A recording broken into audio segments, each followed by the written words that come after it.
Lee, before we get into sort of looking at the weekend's game, just that window's about to shut. You've had good business. I think 6 newcomers coming in. Happy with it? Yeah, extremely happy with where we're at the minute in terms of the players we've brought in. You'd always like 1 or 2 more, which we'll explore, but things have to be right for us to be able to do that, and in terms of blocking pathways and things like that. So there's a little bit to go into it, but we're really calm going into the last week of the window.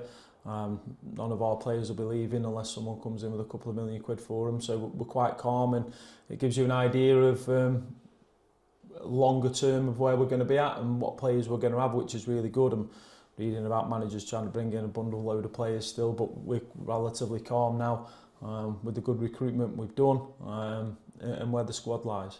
Are you looking forward to working with them and integrating them into the squad?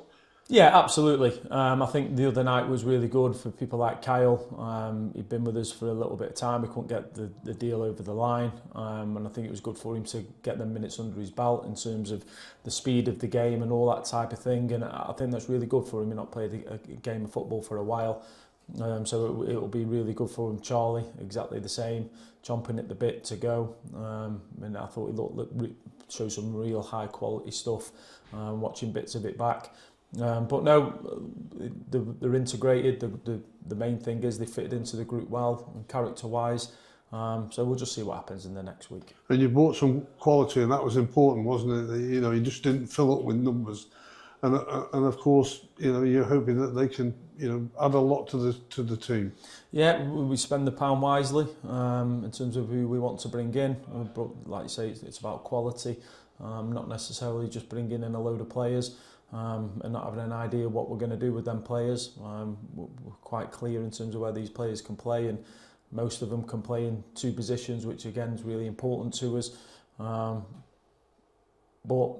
But as a manager, you would always like to get a couple more. But no, we're relatively comfortable with the quality we brought in. Well, you're going to head to Vale Park with a nice little stat that's come out over the last few days. It's sort of history making that Crewe have won the first 2 games without conceding a goal in the whole history of the football club. That's nice recognition. I know it's early days, but it's a recognition for the team.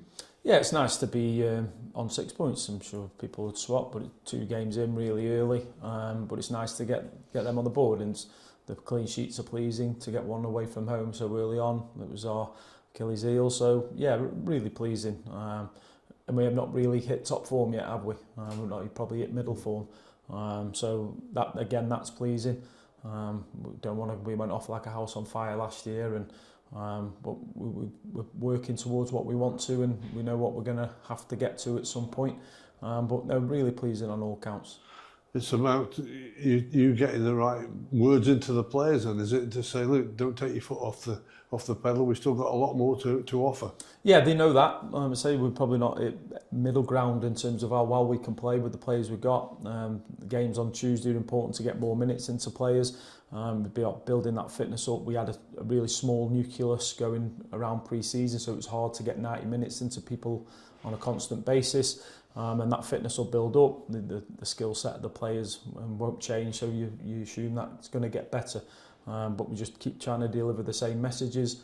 Got good characters in there to lead it and push it and take the young lads forward with them. So we feel we're in a decent place.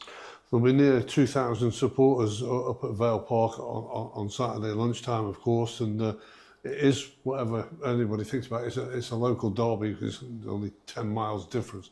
Are you a lover of that type of game? Oh, absolutely, yeah, 100%. What you've got to do is you've got to go into it calm. You can't get the players too excited before they've kicked a ball. You can't build them up. They've got to know what the fixture's about. They've got to know how we want to play. They've got to know what to expect going to Vale Park. And I'm sure the manager will be getting them to get after us and be aggressive. So likewise, he'll be saying the same about our players. But it's an exciting game. It's good for the fans, and our players will know what it means to them before kick-off. It's the same 3 points that you have to try and get for every game you play, the 46 games that you play. But there's a bit more meaning, isn't it, to the supporters about this, and for you as well, because you're in the local area. Yeah, it does mean a little bit more to both sets of fans than in our fans. It don't matter what I think. It matters what the players and the fans think and what it means to them. But we'll have them right. Don't worry, we'll have them right, and we'll prep properly. Starts this morning with the players, and like I say, we're in a decent position to keep moving forward. It's about time you've got some results against Port Vale as well. Yeah, well, don't tempt fate. When we've played against them since we've been the staff, I think we've had some decent games, but we look forward to it on Saturday. I'm sure it'll be a packed house and plenty of noise, and we'll make sure the players are ready, Graham, don't worry. You won't be revealing too much on this final question, but how's your squad looking? Yeah, absolutely fine. The squad's looking fine. Injury-wise, we've obviously got a couple out, but other than that, looking absolutely fine. Hitting good numbers in training, hitting really good numbers on Tuesday night, the players that we needed to. So again, it's about building that fitness up. Say we're not at middle ground yet, have we? And that's coming when we're going to be able to play better and control games more. But the injury table's looking, touch wood. Owen Taylor, will have to go in for minor surgery on a groin injury. The lad's worked ever so hard, but it's come to the point where he's going to have to just to tidy up. Nothing, no deep operation, just a straightforward one. But other than that, we're looking all right. You say you haven't reached middle ground yet. It's a big park, isn't it, Vale? There's a big pitch. This could actually be suitable for you. Yeah, and it could be in terms of how big the pitch is. It's how big you want to make the pitch. It's how small you want to make the pitch. The opposition, when they're going to be after you, with how Vale are playing, it can work into their advantage as well. But no, Graham, I'm not giving too much away. We're going to be up for the game. We're going to be ready, and we'll see what happens after the 90 minutes.